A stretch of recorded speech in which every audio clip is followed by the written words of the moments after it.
Alors, salut les amis et bienvenue dans cette nouvelle vidéo. Aujourd'hui, nous allons parler de la compatibilité au niveau des navigateurs et de la notion d'auto-préfisseur en CSS. Alors, pour pouvoir afficher une page web, il faut utiliser ce qu'on appelle un navigateur qui est un interpréteur de code HTML et CSS. Ici, le navigateur, c'est un logiciel comme les autres. C'est un logiciel qui est versionné. On a des versions 1, 2, 3, 4, etc. etc.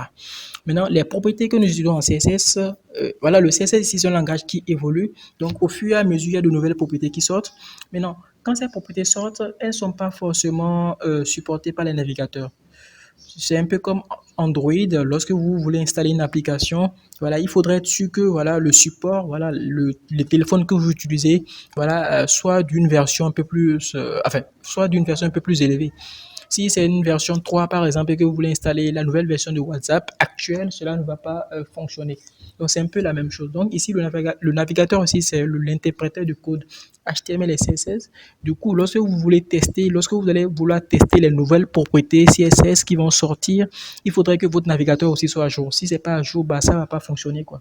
Donc, il faudrait vraiment faire attention lorsque vous voulez tester, lorsque vous voulez écrire votre code CSS, il faudrait que le code que vous écrivez, il faudrait que la cible que vous visez, ceux pour qui vous voulez créer le site web, ceux qui vont tester l'application aient une version de navigateur beaucoup plus récente pour pouvoir supporter la majorité des propriétés. Donc ici, ne vous en faites pas, il y a un site ici qui s'appelle Canayus, un site ici Canayus qui va nous permettre de savoir si telle ou telle propriété est supportée par les navigateurs.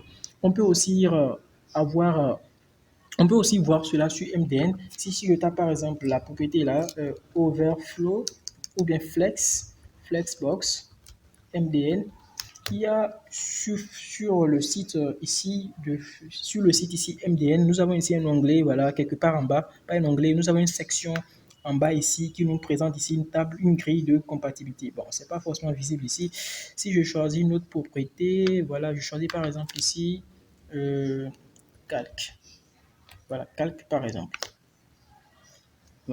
Calque, je choisis calque et que je viens un peu plus en bas. Nous avons ici une table de compatibilité. Une table de compatibilité. Maintenant, vous êtes d'accord avec moi que c'est pas forcément tip top. Ici, on dit que c'est supporté par Chrome, en tout cas pour les dernières versions. Et Edge aussi, c'est pas supporté. C'est supporté par les toutes dernières versions. Ici, vous voyez ici, c'est pas forcément visible. On n'a pas, ces degrés-là, c'est pas visible. Donc, du coup, on va plutôt basculer sur ce site-là qui va nous fournir des informations beaucoup plus, beaucoup plus concrètes, beaucoup plus lisibles. Donc, déjà ici, lorsque nous venons ici sur Canal Use et que nous tapons ici le nom de la propriété, nous avons déjà ici un certain nombre d'informations beaucoup plus lisibles. Déjà, vous convenez avec moi. Donc, ici, nous avons ici la liste de tous les navigateurs disponibles actuellement, les plus populaires. Ici, nous avons ici l'usage global et l'usage par rapport au pays dans lequel tu es, bien dans lequel tu es testé. Pour pouvoir faire cette configuration, là, il faut rentrer ici dans l'onglet Settings. Il faut rajouter par exemple ici France ou bien, je sais pas, France, tapons France. Voilà, pour le fun. Voilà, France ici. Lorsque je rajoute ici la France et que je fais comme ceci, et que je sors. Donc, cela voudrait dire que ici en France, par exemple, c'est supporté par plus de 98% des navigateurs. Plus de 98% des utilisateurs qui se connectent à Internet supportent déjà cette propriété-là. Calque, supporte déjà Calque. Et de façon globale, ici, nous avons 98% aussi. Et au Bénin, dans mon pays, c'est 95%. Donc, déjà, en se basant sur ces chiffres-là, on peut déjà dire que cette propriété est supportée par pas mal de navigateurs. Donc, du coup, on n'a pas besoin de s'en faire pour l'utilisation. À moins que, on veut créer un site web pour des retraités, les vieux retraités de l'État qui ont un jeu d'aile. Donc, il faudrait faire vraiment attention dans ce cas-là. Donc ici, on va voir un peu comment ça fonctionne ici. Lorsque c'est en rouge, cela voudra dire que ça ne fonctionne pas. La propriété n'est pas du tout compatible avec ce navigateur-là sur IE. Très souvent, c'est IE qui pose problème. Donc quand c'est en vert, cela voudra dire que c'est partiel. Il y a certains trucs qui ne vont pas fonctionner. Lorsqu'on va l'utiliser par exemple au niveau de background position, ça ne va pas forcément fonctionner, quoi. Quand c'est en vert, cela voudra dire que ça fonctionne totalement. Donc ici, nous aurons des notes. Ici, on aura des issues. Donc ici, au niveau des issues, vous pouvez lire, c'est intéressant. Ils vont vous parler ici des bugs qu'il y a au niveau de cette propriété-là. Donc, ici, des bugs qu'il y a au niveau de cette propriété. Donc, je passe. Donc, ici, nous avons, voilà, le l'usage. Voilà, nous avons ici l'utilisation en France, de façon globale au Bénin, voilà, plus de 98% en France, 80, voilà, 98% de façon générale, et 95% dans mon pays. Voilà, on peut se baser sur ces chiffres-là. Pour finir, ici, on a plusieurs affichages. Ici, par rapport à la version, voilà, plusieurs affichages que c'est supporté ici. Au niveau de Internet Opera Mini, non, c'est pas supporté. Voilà, et ici, nous avons ici l'affichage par rapport à la date. C'est à partir de quelle année ça commence à être supporté au niveau de, par exemple, quand nous prenons Chrome, voilà, Chrome ou bien, bon, voilà, quand nous prenons Chrome, c'est à partir de, quand nous prenons ici, ici Firefox, à partir de 2011, 2011-2012 que ça a commencé à être supporté sur Chrome à partir de 2012. Donc voilà tout ce que je voulais vous dire par rapport à la compatibilité au niveau des navigateurs. Donc il faudrait faire vraiment attention parce que si vous voulez créer un site web et que voilà, vous ne faites pas attention aux propriétés que vous utilisez, les gens vont aller sur le site web, ils vont s'attendre à des résultats donnés, mais ils n'auront pas le même résultat que vous attendez, quoi. Et il faudrait faire vraiment attention. Donc, on ne va pas utiliser Canaeus n'importe comment.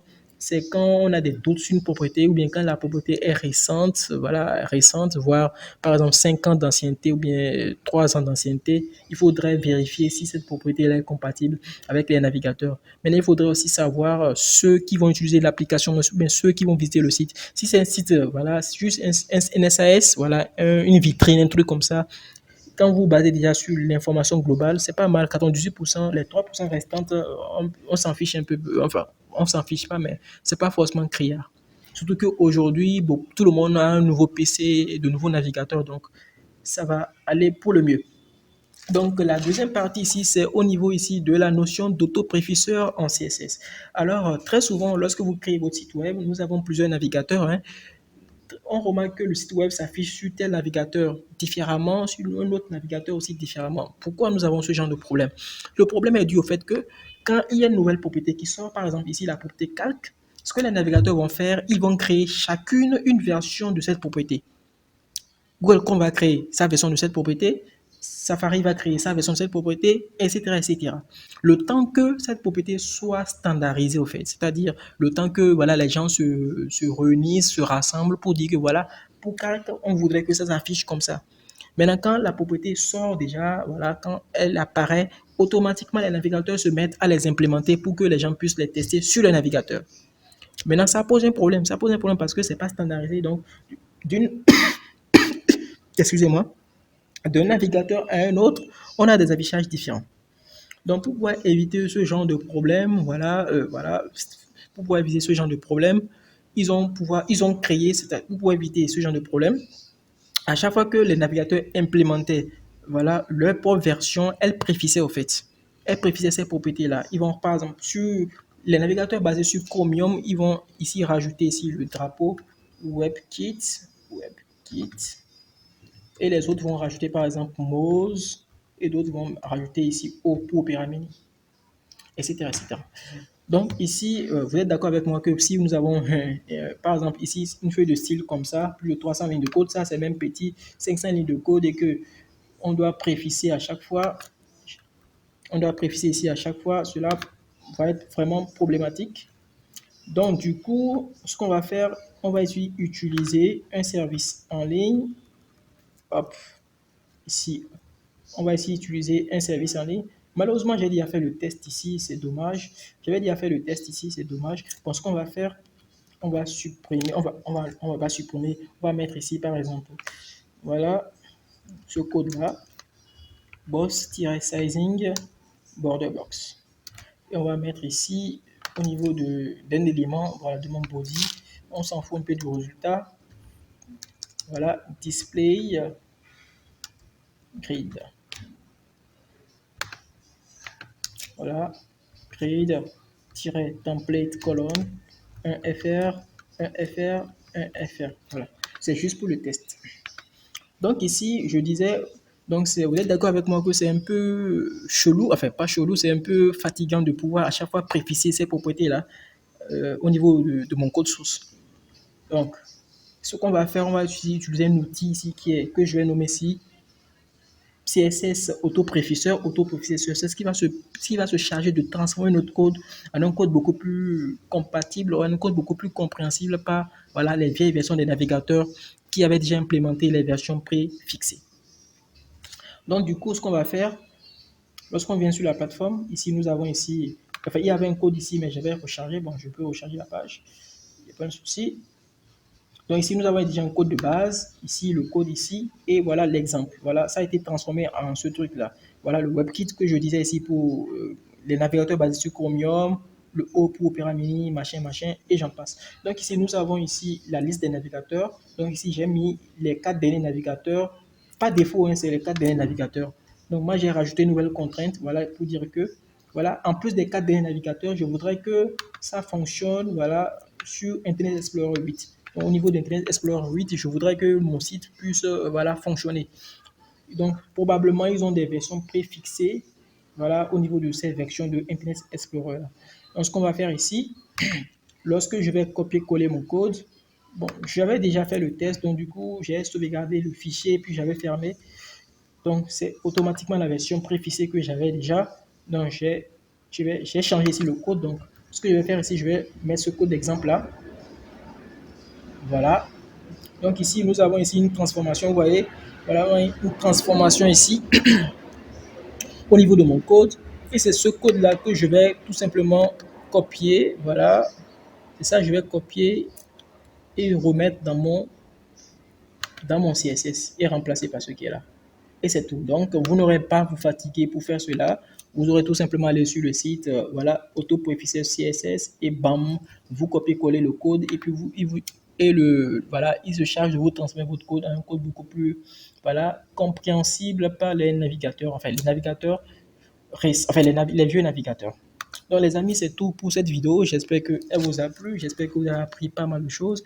Moi, ça a été un plaisir pour moi de faire cette vidéo. Et sur ce, je vous dis à plus pour de très très nouvelles vidéos. Et n'oubliez pas de vous abonner et de liker la vidéo et de partager la vidéo à vos amis, à des personnes qui sont intéressées par le CSS. Sur ce, ciao et paix sur vous les gars.